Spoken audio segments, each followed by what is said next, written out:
Dahqon shahri yoz quyoshning teptida xuddi dopquni etib etilgan tonurdek ham dimiq, ham haroratli edi. Shahar aholisi chidog'siz issiqdan doldalanish uchun kemir uylariga, gamilarga bekinishib olgan bo'lib, hujraslar ba'ayni kecha jimjitligiga asir bo'lgan edi. Do'konlar, sarabxonlar, ustaxonalar, oshpuzlar xaridorsiz. Uşaq tijoratchilar, hammallar, mergarlar, hojatmanlar, bekor talablar, hatto tilamchi soyillarmi o'zlarini soyiga, daldiga ilishgan edi. Shaharning Uchko'rik mahallasiga joylashgan Amir Kabir qasridimi xuddi shahar rastalaridagi o'xshash jimjitlik hukm suratdi. Ammo bu jimjitlik bugungi tinchlik havoning ta'siridan emas edi. Bu qasr Amirga bir shirali o'g'lon qazo qilgan 2 yildan beri mushundaq jimjit, mushundaq sukutlik edi. Amdil 35 yoshdan oshgan bo'lsa-mu, juvonlik nazokatini yo'qotmagan Sulton Xotun bu 2 yildan beri uchtidagi qorliq kiyimlarini toslamagan bo'lg'achqa, qasrdagi cho'ng-kichik xizmatkorlarning hammasi texnicha qorliq kiyimlar bilan yurishyapti. Unlik so'zlashmaydi. Ovoz chiqarib kulish emas, chiroyiga kulgi yugurtishdan qattiq hazar elishyapti. Amir Kabir qasrining tashqarqi saroyi bilan ichki saroyining o'ttirsiga joylashgan org'oylisiga o'rdi beg'idan qilishmog'idek darajada bog' bino qilingan edi. Poytaxtning sirtidagi korizlardan boshlab kelgan suv bilan shaharni sug'urish uchun elingan o'stan dal mushu org'oylining o'ttirsidan kesib o'tadi. Bu mahallaning Uchko'rik deb atalishi dal mushu o'stan bilan munosabatli edi. Bog'ning o'ttirsiga 3-4 tanap kagidek cho'nglikda ko'l chepilgan bo'lib, o'stan suvi mush ko'lga eqib kirgandan keyin ondan sirtqa chiqadi.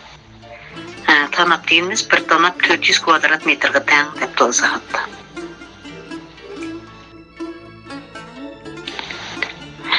Gölning kungay tarbirga Uyg'ur me'morchilik uslubida ko'rkam yasalgan ravaqning gul naqshlari so'p-sizib ko'l suvida qaytgan nurda boshqacha jo'lalanib, ko'zni qamashtiradi.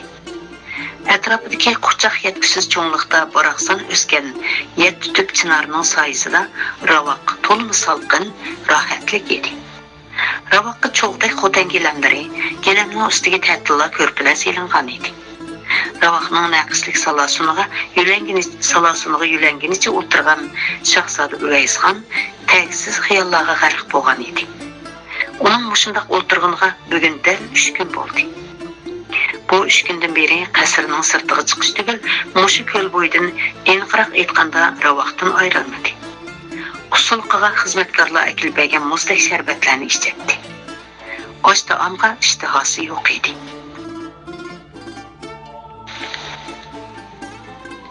Hech kimga gap qilmaydi. Qo'shimlari turklik, chiroyi so'lg'on edi. Uning ana shundoq untinsiz xiyol surib o'tirishi bilan butkul qasrni texim eg'ir sukunat bosgan edi. Uvaysxonning tashqi qiyofati o'sha ko'l suyidek tinish turgan bilan ichki dunyosi yuragi kalkin kelgan daryodek tinishsiz shovqinliq edi.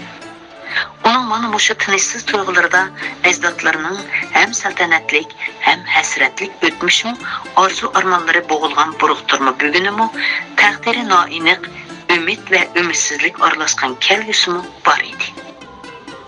Qalb qasrida birda ajdodlarining saltanatlik o'tmishi paydo bo'lib, vujudini faxrlik tuyg'ular qaplasa, birda huquq taxt olishi sababidan kelib chiqqan fojiali qirg'inlar zohir bo'lib, yuragi hasratlik tuyg'ularga asir bo'ladi.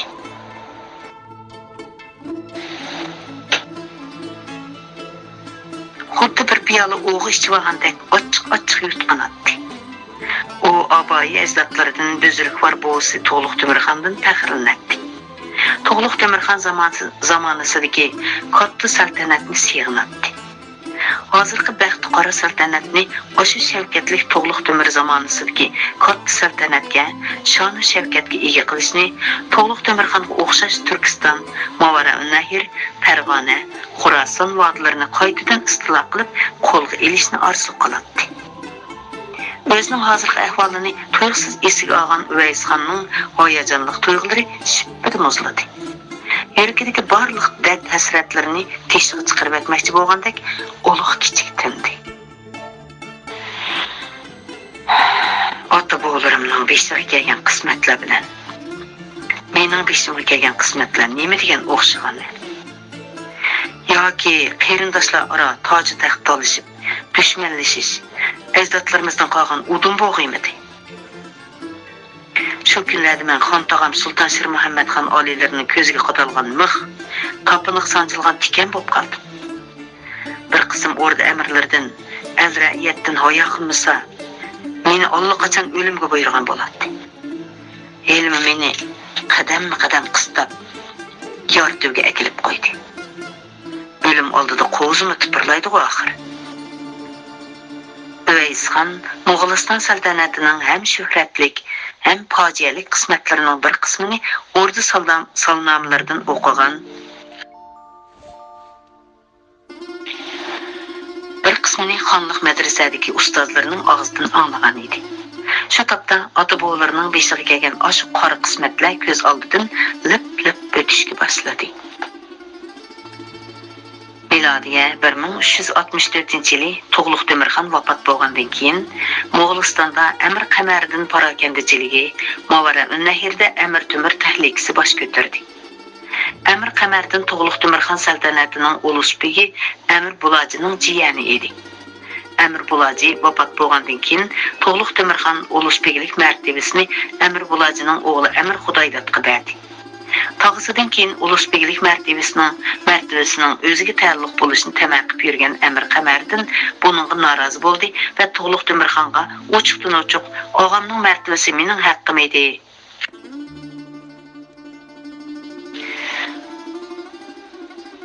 Xon oliylari ulusbegilik martabasini menga in'om qilgan bo'lsalar, chunki og'amning o'g'li tex kichik, bu martabaga loyiq yo'q" deb arz qildi. Ammo Tug'luq Demirxon uning arzini qabul qilmadi. Mush sababli Amir Qamardan xondan noyt qattiq ranjidi. Ammo hech chora topolmay ko'nglida xonga o'chmanlik ham g'um saqladi.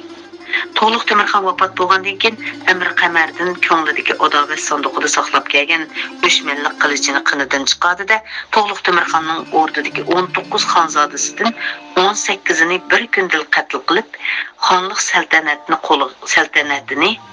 qo'liga olib taxtda o'tirdi. Mana shu fojialik qirg'inchilikda ulusbegi Xudoydat Tug'luq Demirxonning eng kichik xonzodasi Xizr Xo'jaxonni qirg'inchilikdan qutuldirib, ishonchlik, sadoqatman sarkardalar bilan birga Beshbaliqdan Qashqarga qochiribdi. Amir Qamardan ularni qo'g'lab tutishga kolla kesarlarini avatgan bo'lsa-mu, lekin bu urinishlari natijasiz oxirlashdi. Amir Xudoydatning sarkardalari Xizr Xo'jaxonni Qashqarga yo'shiramay, Qashqar bilan Badaxshon oraliqidagi tog'ga ep qochib ketgan edi. Amir Qamardan toji taxtni ana shundoq zo'rlik bilan tortib olgan bo'lsa-mu, lekin Tug'luq Demirxonga sodiq amirlarning qarshiligini besib turolmadi. Qarshilik, qirg'inchilik, suiqasd, yo'shirin o'ltirishlar pat-pat yuz berib turdi. Bu chaqda Mavara-un-Nahr taxtida Tug'luq Demirxonning cho'ng o'g'li Ilyos Xo'jaxon saltanat tizginini tutib o'tdi. Tug'luq Demirxon Mavara-un-Nahrni ikkinchi qatam istilo qilganda, cho'ng o'g'li Ilyos Xo'jaxonga bu zaminni suyirg'al qilib berib, Amir Bakchak bilan Amir Temurga o'g'lining saltanat ishlarini boshqarishga hamkorlashishini topshirgan edi. Biroq uzoq o'tmay Amir Bakchak bilan Amir Temur o'rtasida og'ir ixtilof yuz berdi. Ilyos Xo'jaxon bo'lsa, ikki amir o'rtasidagi ixtilofni muvofiq hal qilolmadi. Amir Temur Ilyos Xo'jaxonning hokimiyat ishlarini Amir Bakchakka topshirib berib, aysh-ishratga berilib ketganini, o'zining o'rnida hech qanday e'tibori va rolining qolmaganligini, Mavara-un-Nahr xalqining Amir Bakchakning zulm ostida qo'xshavotganligini, mamlakatning xaroblashiga yuz tutayotganligini ko'rib, Samarqandda turaverishni loyiq ko'rmadi-da, o'rnidan chiqib ketdi. Hamda do'sti va qiynog'isi Amir Husayn bilan birlashib, Ilyos Xo'jaxon saltanatiga qarshi yo'shirin hozirlik ko'rishga boshladi. Tug'luq Demirxonning o'lim xabari hamda Amir Qamarning qirg'inchiligining xabari kelishamon Ilyos Xo'jaxon bilan ochiq-oshkor qarshilashdi va Ilyos Xo'jaxonni Samarqanddan qo'g'lab chiqardi. Bir necha yil ichida Mavara-un-Nahr, Xuroson, Farg'ona, vadisini bütünlay ilkiga olgan. Bir necha yil ichida Mavara-ün-Nahir, Xorasan, Farg'ona vadisini bütünlay ilkiga olgan Amir Temur buning bilan to'xtab qolmay Mo'g'ulistonga yurish qildi. 1376 yili Mo'g'ulistonga qilgan 5-qitimliq yurishida Ko'ktepa degan joyda Amir Qamariddinni butunlay mag'lub qildi. Ozg'ina navkarlar bilan qechib qutulgan Amir Qamariddin bo'lsa, cho'lda issiq o'tib ketib, otdan o'ltira olmaydigan holatga kelib qolganligi uchun navkarlari uni ozroqli oziq-tulik bilan jangalga tashlab qo'yib ketdi. Shunday qilib, uning jasadi qog' quzg'unlarga yem bo'ldi. Amir Temur Mo'g'ulistonga 6-qitim yurish qilib, Mo'g'ulistonni butunlay ilkiga oldi. Miyada Amir Qamariddin Davlatning o'limi haqida Matg'uluq Temirxonda eng oxirida buni achqib, tulumchilab, terisini so'yinglar deb shunday o'ltadi degan yer bor, lekin ostida deyilgan. Lekin ostidagi izohatda ba'zi materiallarda Amir Qamariddinni issiq o'tib ketib o'ldi deyiladi deb izohat beribdigan. Shu izohatni sizlarga o'qib berdimmi, bermadimmi esimda yo'q. Chiqibda ikki xil nim bo'lganda deyilqi ma'lumot. Birsi cho'lda issiq o'tib ketib o'ldi degan, yana birsi ana To'g'liq Temirxon biz anglagandek. Mana shu 12 yil jarayonida Ulug'bek Xudoydatning sadoqat bilan sarkarlari To'g'liq Temirxonning kichik xonzodasi Xizr Xo'jaxonni Amir Qamariddin avatgan qotillardan yoshirib, avval Qashqar, Badaxshon, Xotan tog'larida saqladi. Keyin qo'g'lab kelgan qotillarning qadami bu yerga yetkazga Charchan tog'laridagi Seriq Uyg'urlarning orasida Lob, Ketik, Tarim vodlarida yoshirin saqladi. Lob deganimiz hozirgi Lobnor Tarim vodisini ko'rsatdi. Ketik deganimiz Ketik, ya'ni hozirgi Charchan nahiyasi tavasida deb izohatda. Amir Qamariddinning o'limidan keyin Ulug'bek Xudoydat 13 yoshli xonzoda Xizr Xo'jaxonni beshbonlikqa oldirib keldi. Har tarafga chechilib ketgan Amir baglarni yig'ib, qurultay chaqirib, Xizr Xo'jaxonni taxtda o'ltirg'izdi. Amir Temurga zimmiylik bildirib, sulhi tuzishdi. Amir Temur To'g'liq Temirxonning qizi Malika Tavakkul xonimni nikohga olib, Samarqandga qaytdi. Amir Temur To'g'liq Temirxonning qizi Malika Tavakkul xonimni nikohga olib, Samarqandga qaytdi.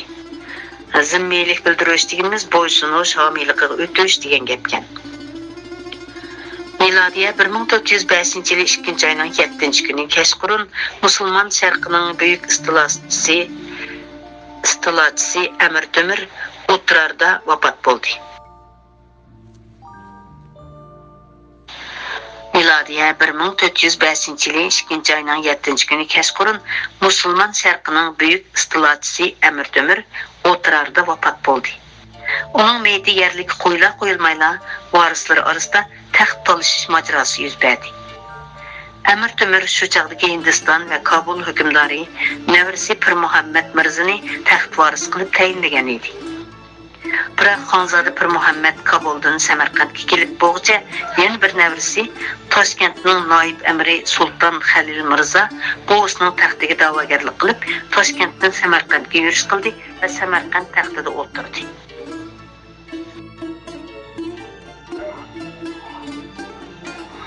Bu chog'da Pir Muhammad Mirzamo cho'ng qo'shin to'plab Omu daryosi bo'yiga yiqilishib keldi. Shuning bilan shahzodlar o'tirsida taxt talashish urushi portladi. Buni fursat deb bilgan Sulton Xizr Xo'jaxon bilan Ulug'bek Xudoydat Amir Temur saltanatining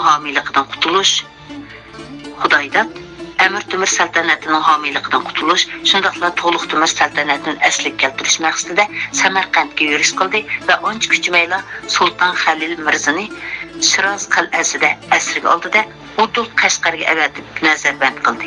Lekin bu g'alaba ancha uzun davomlashmadi. Amir Temurning 4-xonzodasi Xorason hukmroni Shahrux Mirza jiyan o'g'li Sulton Xalil Mirzaning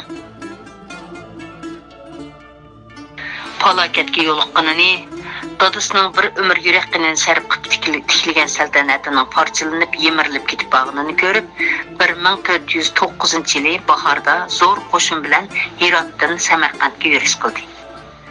Ulug'bek Xudoydat Shahrux Mirzaga tankilamaydiganligini tanlab, Samarqandni tashlab Toshkentga chekindi. Biroq u Toshkentda turolmadi. Chunki bu chaqda Sulton Xizr Xo'jaxonning qazo qilganligi xabari yetib kelgan edi. Bu shum xabarni olgan Ulug'bek Xudoydat Toshkentdan Udul Turpanga qaytdi-da, Xizr Xo'jaxonning cho'ng o'g'li Xonzoda Muhammad xonni taxtda o'ltirg'izdi. Shu yil kuzda Shahrux Mirza 19 yoshli xonzodasi Muhammad Turg'ay Mirza Ulug'bekni Samarqand taxtida o'ltirg'izib qo'yib, o'zi Hirotga qaytib keldi.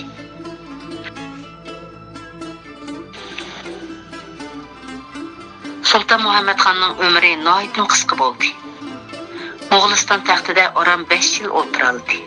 Bu 5 yil ichida Ulug'bek Amir Xudoydatning Mavara-ul-Nahrga qayta lashkar tortib berish uchun qilgan tayyorliklari Sulton Muhammad xonning vafoti bilan butunlay bekor bo'ldi. Mo'g'uliston taxtiga Sulton Muhammad xonning ikkinchi xonzodasi Shir Muhammad xon o'ltirdi.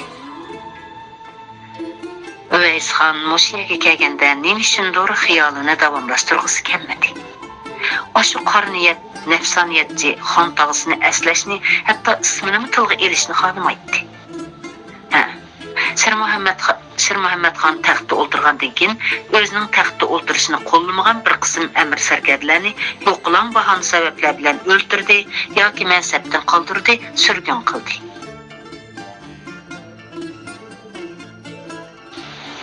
Jiyani Uvays xonga so'g'uq muomala qilib, ordu ishlaridan chetlashtirdi. Uvays xon tog'isi Shir Muhammad xonning taxtda o'ltirgandan keyingi kunlarini qora kun deb hisoblaydi. Shu topda uning vujudini qaytadan g'am qayg'u hasrat cho'qib olgan edi. Marhum jannat makon otam Shirali o'g'lan hayot bo'lgan bo'lsa, tog'amga taxt saltanat nada turibdi. Bir qism amirlarning meni taxtda o'ltirg'izmoqchi bo'lgani o'limga buyurib ketgudek gunoh emas edi. Asli xon tog'amning niyati xeyli burun buzilgan ekan. Shu marhum otam bilan yaqin o'tgan amir baglarning hammasini degdek o'ldirdi. Surgun qildi. Mansabdan qoldirdi. Adabladi. U mendan texchili xotirjam emas. Meni taxt saltanat uchun xavf, dushman hisoblaydi. Meni ko'zdan yo'qotishni amalini izlayotganda balki. Sulton Muhammad xonning tuyuqsiz o'limi bilan tang ordu amirlari orasida bo'linmachilik yuz berdi. Bu chaqda Ulug'bek Xudoydat shikarga chiqib ketgan bo'lib, o'rdada yo'q edi. Amirlarning orasida taxtga Sulton Muhammad xonning ikkinchi o'g'li Shir Muhammad xon bilan cho'ng navrisi Uvays xondan qaysini o'ltirg'izish haqida qattiq ixtilof yuz berdi. Chunki Sulton Muhammad xon hayot vaqtida valiahd tayinlamagan. Hatto taxt varisi haqida vasiyatni qoldirmagan edi. Alamdor amirlarning ko'pinchisi Uvays xonning taxtda o'ltirishini xohlaydi. Chunki Uvays xon Sulton Muhammad xonning cho'ng xonzodasi Shirali o'g'lanning o'g'li edi. Shirali o'g'lan hayot vaqtida lashkariy divonning amir kabir bo'lib, alamdor amirlarning orasida nihoyat yuqori obro'ga ega edi. U bundan 2 yil avvalgi kuzda Ili vodisiga bostirib kirgan Mo'ng'ullar bilan bo'lgan jangda zaharlik yo o'q tegib, davolash unin bermay qazo qilgan edi. Ordudagi alamdor amirlarning ko'pinchisi amir kabir Shirali o'g'lanning eng sadoqatmand sarkarlari edi. Ondan sırt Uvays xonmu yoshligiga baxmay fazilati va yuqori lashkariy mahorati bilan amir sarkarlarning qoyilligiga e'tirof qilishiga erishgan edi. Azaldan lashkariy ishlar qiziqmaydigan Shir Muhammad xonning bo'lsa, mol dunyo va ayollarga amroqligi bilan donqi bor edi. Uning harimidagi ayollar dadasi Sulton Muhammad xonning harimidagi ayollardan jiq edi. Sharobxo'r, badqiliq, o'ktam bu xonzodani bir qism amirlar uncha yoqtirib ketmaydi. Lekin shundaqdimi o'rtada Shir Muhammad xonni qo'llaydigan amirlarmi bor edi. Ular Shir Muhammad xonni taxtga chiqarib ishonchiga erishish, shu orqali o'rdadagi yuqori mansab martabalarni qo'lga kirgizish uchun oldin qo'l silib Shir Muhammad xonni harakatga keltirdi. Bu chaqda Shir Muhammad xonning ochko'zlik bilan yiqqan mol dunyolarni o'z kuchini ko'rsatdi. Qoltay chaqirib taxt varisi belgilash tarafdori bo'lgan bir qism amirlar oltinga setildi. Shundaq qilib, Shir Muhammadxon tarafdorlari ustunlikni egildi-da, Ulug'begi Xudoydan Shikardan qaytib kelib bo'lguncha Shir Muhammadxonni taxtda o'ltirg'izib ulgurdi. Shikardan oldirab tenab qaytib kelgan Ulug'begi Xudoydan Shahzoda Uvaysxon va uning tarafdorlariga tasalli berib, ordida yuz berish ehtimoli bo'lgan bir maydon qirg'inchilikni to'sib qola olgan bo'lsa, allaqachon taxtda o'ltirib bo'lgan Sulton Shir Muhammadxonga hech nima deyolmadi. Hamda uni atrofini o'rab olgan xushomadchi, qo'zzab, ilgar amirlarning changilidan qutuldirib chiqishga amalsiz qoldi.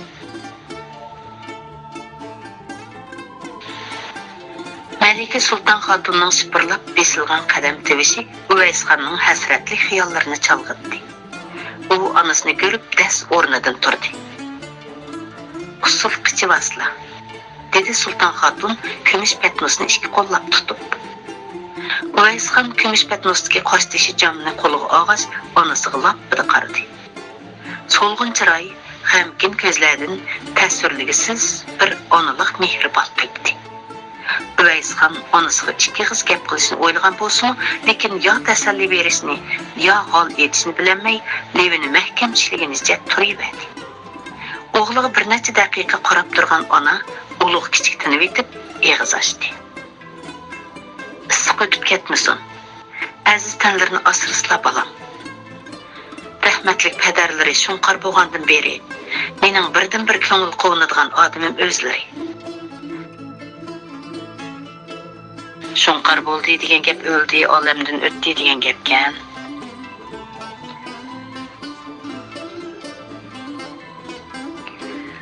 Odam dardni ichiga yutib olsa, tan zaiflashadi. Zaifdan kasalning oromgohidir. Bardam bo'lsizlar." Ona o'g'lini sharbatni ichishga undadi. "Qani, ichibasizlar." Uvaysxon qosh tishi jamni leviga tekkizib, asta sumirdi. Qarizga selib saqlagan sharbat muzdek so'g'uq edi. Ham so'g'uq, ham shirin sharbatdan vujudi rohatlangandek bo'ldi. Ana o'g'lining qo'shimlar kirishib ketgan to'm qarqashlariga, cho'ng ko'zlariga, kuchi to'mroq qonshiriga, sal do'rday kelgan qalbiga qarab, bir tinlab ko'ziga mo'ldek yosh oldi. Shu topda o'g'li ko'ziga marhum kuyasi Shirali o'g'landek ko'rinib ketgan edi. Demisimi, Uvaysxonning chiroyi dadasiga xuddi terisini choplab qo'ygandek o'xshaydi. Kuyasi deganimiz eri, yo'ldoshi deganlik bo'ladi debdi izohatda.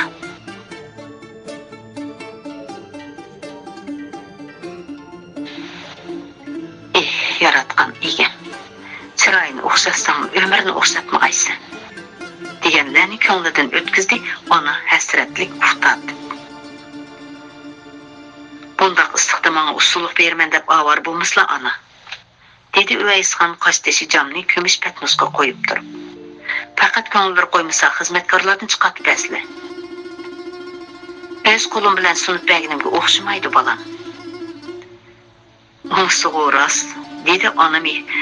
"Unisi g'o'ras", dedi ona mehridan vujudiga shurrida baxtiyorlik taragan Uvaysxon so'z kulimsirab. "Lekin meni deb betap bo'lib qasla bo'lmaydi ona. Men uchun o'zlarining salomatliklari hammadan muhim." Ona o'g'lining ko'ziga tikilib qaradi. "Men rostdan sog' salomat tursin deysizlar. Qadrlarini ruslislab olam. Nochiligi butkul olamga pur ketgan Shirali o'g'lanning pushti, muxoliflarning onchiki zarbasiga bardostlik berolmay, Chaharbog'da ezilib o'ltirsa qamlashmaydi. Jahonning ishlari insonning orzusidagidek o'ngishliq bo'lavermaydi. O'ngishsizlikqa duch kelganda o'zini yo'qotib, hasrat nadomat chekib o'tirish yigitning ishi emas." Uvaysxon onasining ko'ziga yolt etib qaradi. Sulton xotunning chaqmoq kirpikli shahlo ko'zlaridan tasvirligisiz bir xil jasorat, qat'iylik, ishonch balqib turadi. Uvaysxon onasining doim ko'rib odatlangan muloyim ko'zlaridagi kuch, rag'batni ko'rib hayron qoldi. Acaba anası onun 2 günden beri oy xiyallarını bilip qalğanmıdı? Xan tağısı Şir Muhammed Xanның ordu ziyafətində onu tövən dərəcəlik əmrlər bilan bir qatarda o'ltirishga buyurganligidan xabar topqanmıdı?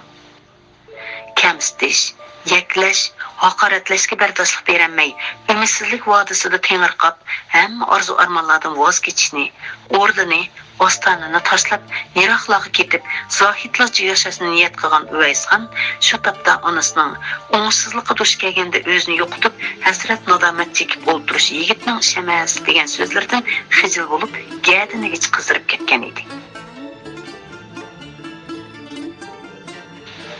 Sen kim? Sen degan nochilik jahonga pur ketgan shirali o'g'lanning pushti degan so'z quloqda o'yda to'xtamay jaranglab, vujudini larziga selib o'tadi. Yuragida birdan g'alyon ko'targan nomus kuchi 2 kundan beri ruhini asir qilib olgan xo'rliq tuyg'ulari ustidan g'olib kelib o'tadi.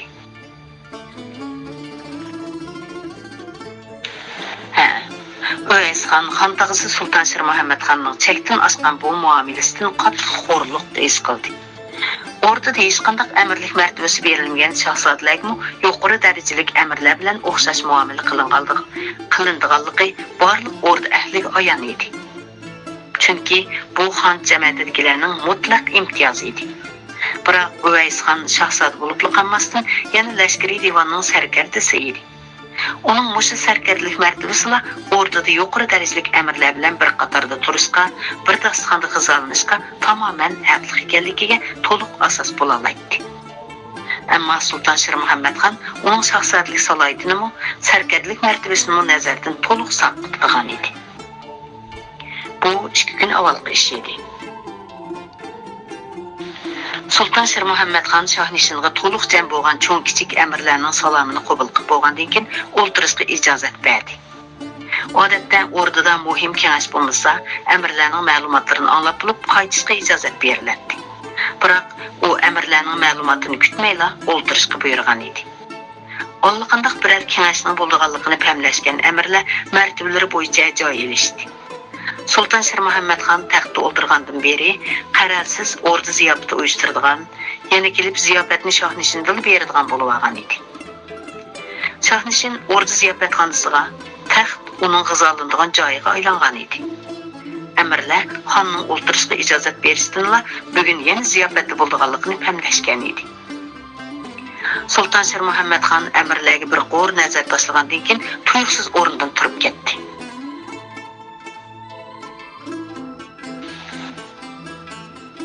Xonning o'rnidan turganini ko'rgan amirlar olman-talman o'rinlardan turishga majbur bo'ldi. Chunki xondan burun o'ltirib olish yoki xon o'rnidan turganda darhol o'rnidan turmaslik og'ir gunoh hisoblanib, shunda qilsaganlar xonga behurmatlik qilganlar qatorida jazolanadi. Amirlar xuduksirgan holda yer tegidan xonga qarashdi. Janob amirlarga ijozat. Hammalar joy olsunlar. Bu amirlar gongirgan holda bir-biriga qarashdi. Xon texicha o'rib turgan peti ularni o'ltirishga buyurib atdi.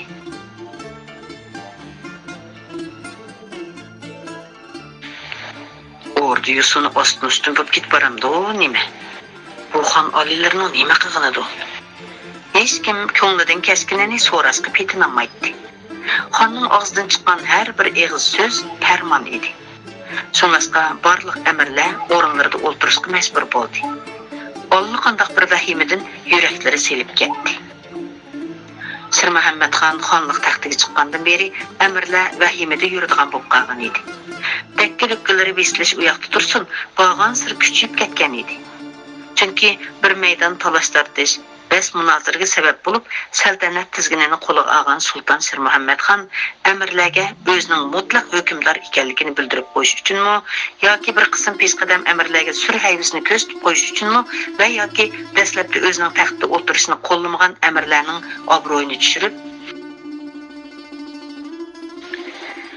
qo'saq ko'pkun chiqarib olish uchunmi aytavr patpat o'rinsiz farmonlarni tushirib, kimlarnidir hazil qiladi, kimlarnidir azor beradi, kimlarnidir jazoga buyuradi. Shu topda amirlar o'zlarini xonning nazaridan qochirish uchun yo'g'on sallalarni o'rgan boshlarini to'nlarining yoqasiga yo'shirishga urinatdi.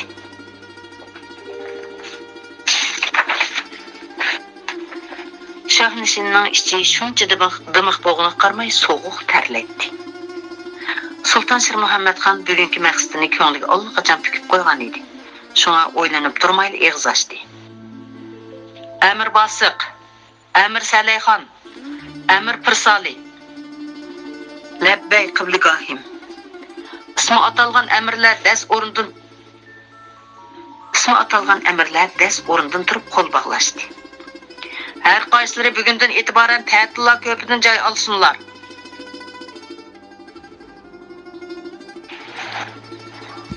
Davlat panohimizning iltifotiga ming murodi tasanna.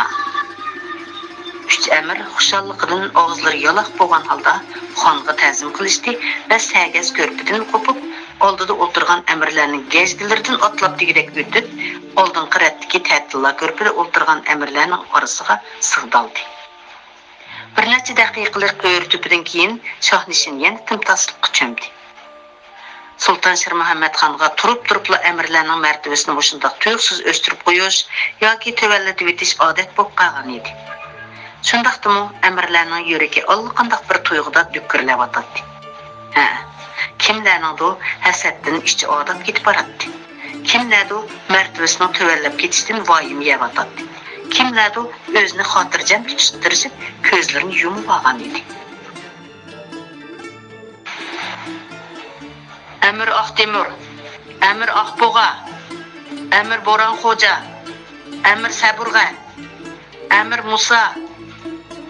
Sultan Shir Muhammadxon o'tirgan amirlarning orasidan kimnidir izlayotgandek yoki og'zining uchiga kelib qolgan gapni deymi, demaymi deb dangsayotgandek tarzda bir necha daqiqa turib qoldi. Ismi atalgan amirlar labbay qibligahim deyishgunicha o'rinlaridan turishib bo'lgan edi. Sultan Shir Muhammadxon o'ziga g'ayrat berib turib eg'iz ochdi. Uvaysxon. Shahzoda Uvaysxon bir necha daqiqa tengri qilgandan keyin dast o'rnidan turib qo'l bog'ladi. Labbay qibligahim.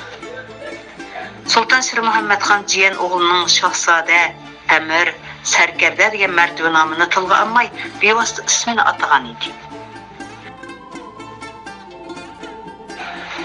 Xon taxti joylashgan shohsupaning o'ng tarafidagi ulusbeylik kursida o'tirgan Amir Xudoydod xonning ko'nglidagini bilib olmoqchi bo'lgandek yot etib xonga qaradi-da, yana shu hamon nazarini Shahzoda Uvaysxonga og'dirdi.